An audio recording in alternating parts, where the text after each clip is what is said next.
Hello viewers, আসসালামু আলাইকুম। Welcome back to my miracle kitchen.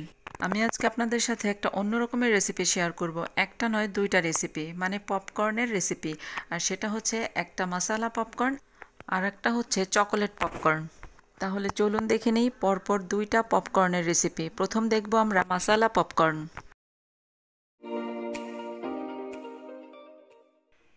এখানে আমি প্রায় 4 টেবিল চামচ ভুট্টা নিয়েছি, যেগুলো দিয়ে পপকর্ন হয় সেই রকম ভুট্টা বাজারে বিক্রি করে সেইগুলো। আর তারপরে এখানে একটা বাটিতে হাফ চা চামচ হলুদের গুঁড়া আর সমপরিমাণ মরিচের গুঁড়া আছে।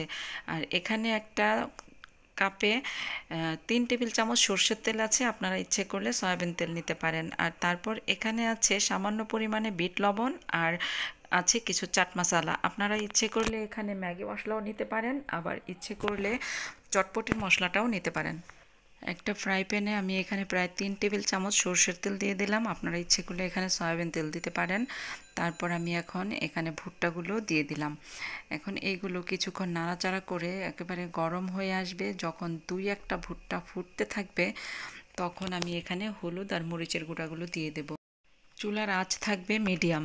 এই মিডিয়াম আঁচে এগুলো যখন নাড়াচাড়া করতে করতে দু একটা ফুটে উঠবে, আপনারা খেয়াল করেছেন নিশ্চয়ই, একটা ফুটে কিন্তু কড়াইয়ের বাইরে চলে গেছে।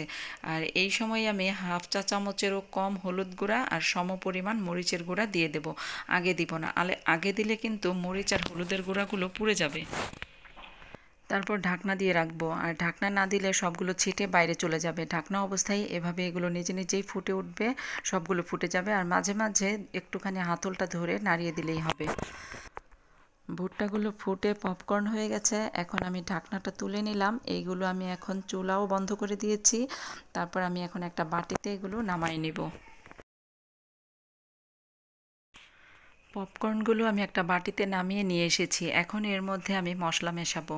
এখানে সামান্য পরিমাণে বিট লবণ আছে, আর আপনারা আপনাদের পছন্দ অনুযায়ী বিট লবণ দিতে পারেন, স্বাদ অনুযায়ী।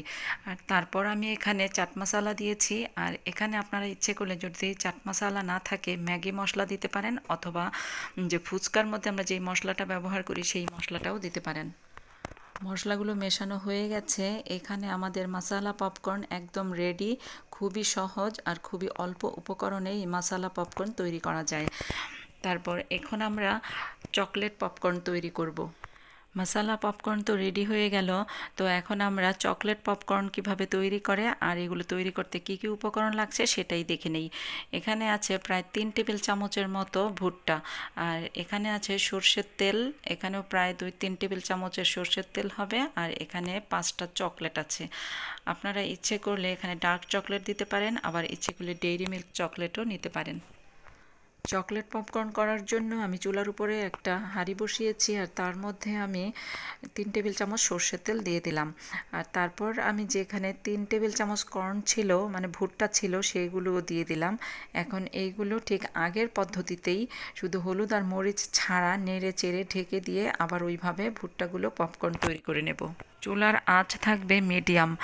চুলার আঁচ কিন্তু হাই করা যাবে না, হাই করলে কিন্তু আপনার পপকর্নগুলো পুড়ে যেতে পারে, তখন কিন্তু টেস্ট নষ্ট হয়ে যাবে, খেতে ভালো লাগবে না।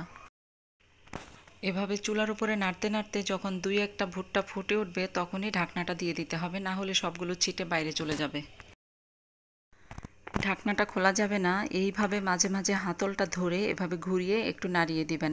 ঢাকনা খুললে কিন্তু সবগুলো বাইরে চলে যাবে। আর ঢাকনার মধ্যে যেই ফুটোটা থাকে সেই ফুটোটাও কিন্তু আমি বন্ধ করে দিয়েছি। আমি একটা রসুন দিয়ে বন্ধ করেছি, আপনারা ইচ্ছে করলে কাগজ পেঁচিয়ে দিয়েও বন্ধ করে নিতে পারেন। সবগুলো ভুট্টা ফুটে উঠেছে, এখন এগুলো পপকর্ন হয়ে গেছে। তারপর আমি ঢাকনা তুলে নিলাম, চুলাও বন্ধ করে দিলাম। এগুলো আমি এখন একটা বাটিতে ঢেলে নেব।